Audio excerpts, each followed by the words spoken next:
Hi friends, Mr. Chris back with you again for another exciting activity. Easter time's coming up and I know that plans may have changed and I'm here to provide for you guys some great activities. Today's activity is actually a 2-for-1. We're going to be decorating Easter eggs and making confetti-filled eggs.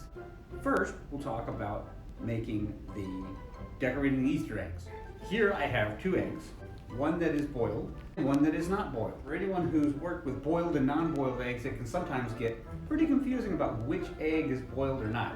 I know that this one is already boiled because I've already started to draw on it, but I want to share with you guys how to tell if an egg is boiled or not. All you got to do is spin the egg like this and then stop it with your hands. If after you stop it, the egg stops spinning, that means that it's boiled because everything inside is solid.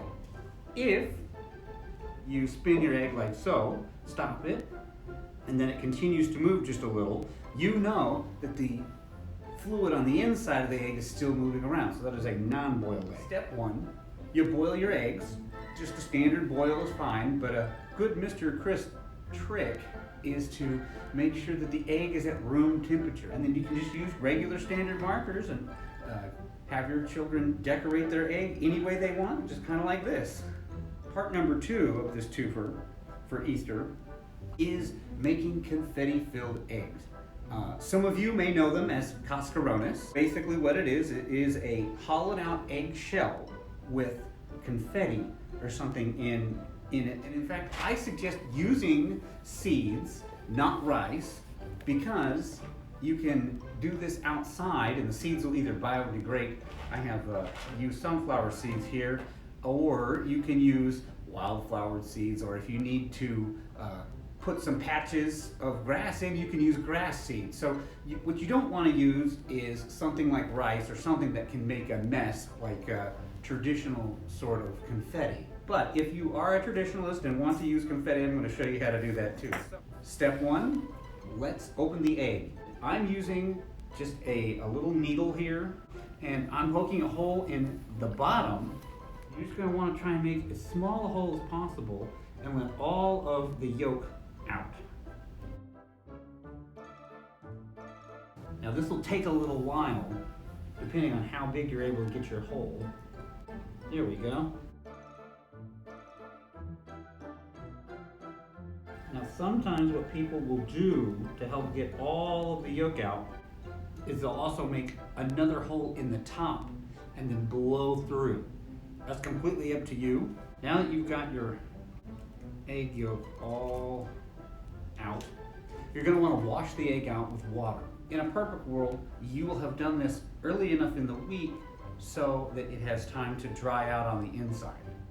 Step number 2, again, you can use any sort of substance you like to fill the egg. I'm going to use sunflower seeds, but if you want to use confetti, an easy way to do that is take a hole puncher, and I've actually taken the bottom off of this hole puncher where it would normally catch all of the holes, but just take it and make some holes out of either colored paper or regular tissue.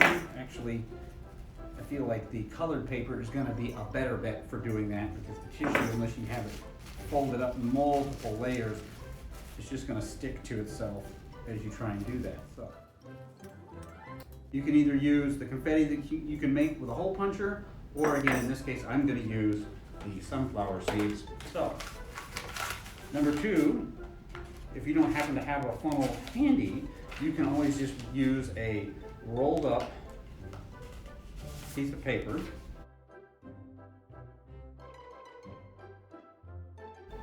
And it helps if you have something to kind of hold the egg up in. You can fill it as much as you want. And then your final step, you got to make a little cap so that the contents on the inside don't come out. So again, we're going to go right back to our gift wrapping tissue, and then we'll take some glue and come all the way around, making a little circular cap there, right on top like so. Now, for decorating, it's really up to you. You guys can use the same procedure as we did with the boiled eggs, just using markers to decorate and color around, but just be aware that because there is nothing inside, the eggshell's gonna be a little fragile, so this might not be the best for smaller hands. If you are so inclined, you can also use the packing tissue, get a little glue on your hands, and you can use this to kind of smooth out and bend the paper around the egg, like so, and then you can decorate it all around. There you have it. Some fun, easy craft activities to do for the upcoming Easter holiday. As always, I just want to say thank you to all my friends out there for all of your support. We'll see you later, and bye-bye for now.